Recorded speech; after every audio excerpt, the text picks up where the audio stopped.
Ternyata, pasien yang ngorok juga berisiko untuk penyakit gangguan aritmia. Yuk kita bahas.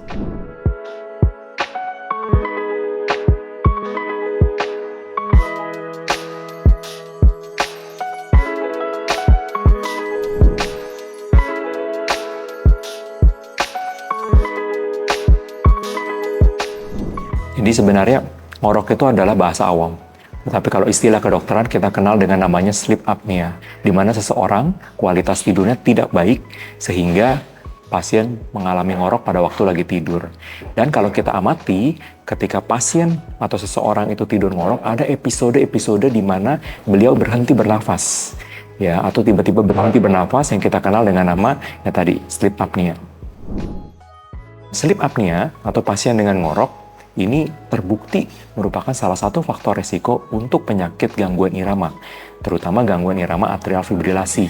Karena ketika pasien mengalami ngorok atau sleep apnea, oksigenasi termasuk yang ke jantung itu tidak baik. Dan ini kalau tidak diatasi dapat mengakibatkan gangguan irama atrial fibrilasi.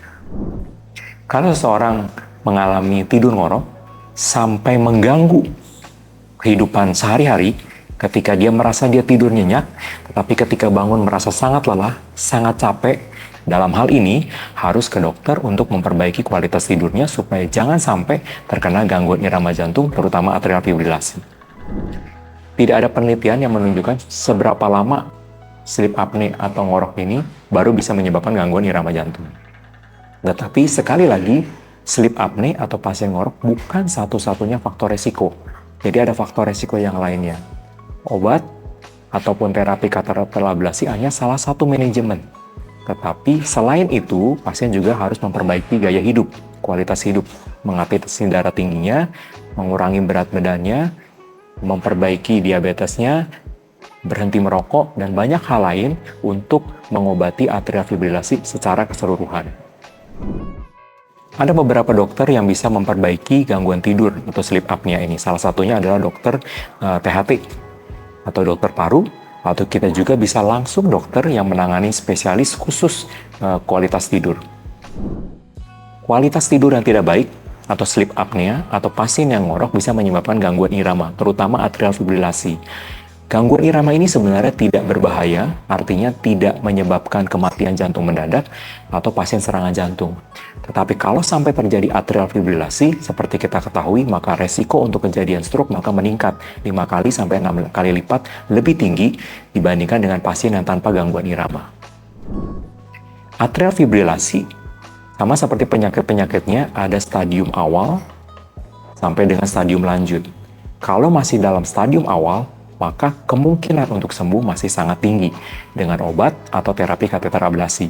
Tetapi kalau sudah sampai stadium lanjut, maka akan sulit untuk sembuh atau balik lagi ke irama normal. Sehingga pasien dengan permanen, ini kita harapkan hanya minum konsumsi obat pengencer darah untuk mencegah kejadian stroke. Secara sederhana, atrial fibrilasi bisa dideteksi dengan meraba nadi sendiri atau menari. Dengan meraba nadi sendiri kita bisa tahu apakah denyut kita teratur atau tidak, atau adanya denyut yang melompat-melompat. Dalam hal ini, kalau terdapat denyutan yang melompat-lompat, artinya kita curigai jangan-jangan kita mempunyai gangguan atrial fibrilasi. Pengobatan atrial fibrilasi dan sleep apnea harus secara simultan. Artinya, atrial fibrilasi harus diatasi dengan pengobatan atau terapi kateter ablasi, dan sleep apneanya juga harus diatasi dengan baik. Mungkin ketemu dengan dokter yang spesialis dan ahli di bidang ini. Artinya mungkin pasien harus mengurangi berat badan supaya memperbaiki kualitas tidurnya dan tidak ngorok lagi. Atrial fibrilasi tentu saja pengobatannya sesuai dengan stadiumnya. Kalau masih stadium awal, maka kita masih bisa pakai obat-obatan.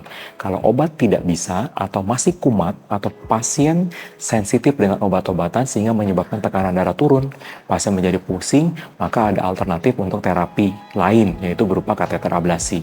Dalam hal yang sama juga dengan sleep apnea, harus ada modifikasi gaya hidup supaya memperbaiki kualitas dari tidurnya dan tidak ngorok lagi. Sobat sehat sekalian, jangan lupa untuk cek edukasi aritmia yang lain di channel ini.